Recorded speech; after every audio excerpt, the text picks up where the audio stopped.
Hey everybody, Max here with your daily fix of gaming news. The Pokemon Company has issued an official statement on Palworld's many similarities, and IGN talked to some legal experts about whether or not there's a case here. Meanwhile, Microsoft just had some of the worst layoffs in video game history, and Horizon Forbidden West PC port has a release date. Let's get into it.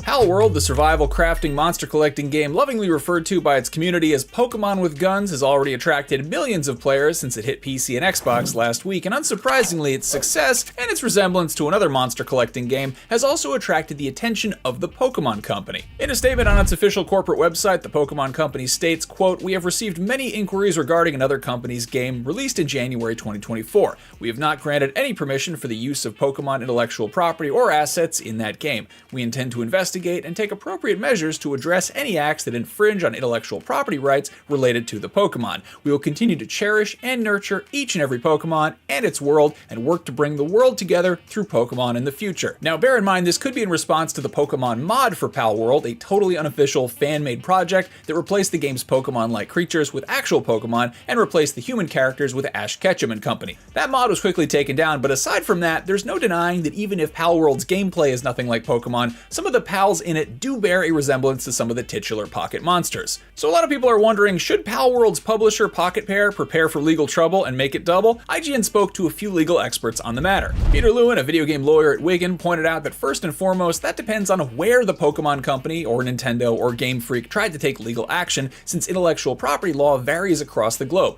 For instance, in the States, the fair use defense is notoriously permissive. Generally, the three questions asked are: 1. Is the original work actually protected by copyright? 2. Has the alleged infringer copied a substantial part or the heart of the original work? And 3. Are there any available defenses, like fair use or parody, for example? Ideas aren't protected by copyright, which makes game mechanics especially hard to lay claim to. Lewin explained, one company can't stop another from making a game about catching and battling monsters. However, if a company copies important aspects of how exactly another company expresses that game concept, like characters, story beats, names, etc., that's where issues can arise. In this instance, the main focus seems to be on the PAL designs and 3D models, rather than the game concept as a whole.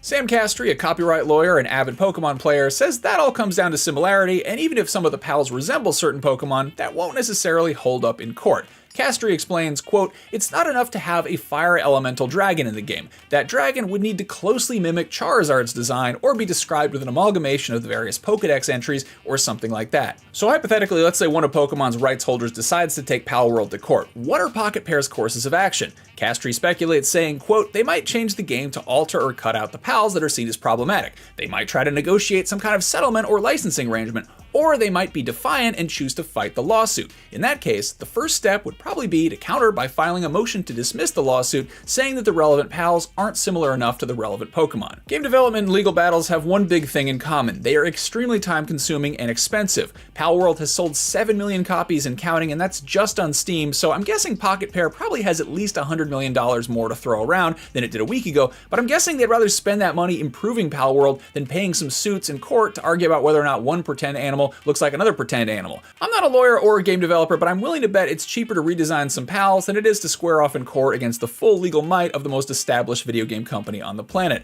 If you want the full breakdown of what legal experts had to say about this whole matter, check out the write-up over on IGN, or if you'd rather just play Palworld and want some tips, check out our Palworld interactive map. We will keep you posted on the world of pals in Palworld as this story develops. Moving on, Microsoft has laid off 1,900 employees from its video game workforce. While the global economic climate is definitely a factor here, this is also likely a repercussion of Microsoft's acquisition of Activision Blizzard and King. In a memo sent out to staff, Xbox boss Phil Spencer explains, quote, "As we move forward in 2024, the leadership of Microsoft Gaming and Activision Blizzard is committed to aligning on a strategy and an execution plan with a sustainable cost structure that will support the whole of our growing business. Together, we've set priorities, identified areas of overlap, and ensured that we're all aligned on the best opportunities for growth. As part of this process, we have made the painful decision to reduce the size of our gaming workforce by approximately 1,900 roles out of the 22,000 people on our team." We've been reporting on layoffs across the games industry pretty much every day. I think we reported on more of them literally while I was writing that story, and it's disheartening at any scale, but it's hard to not be just flat out disgusted seeing this many people left without work, especially when Microsoft scooped up Activision Blizzard for $69 billion, and the company is now valued at over $3 trillion, which is only the second company in history to do that.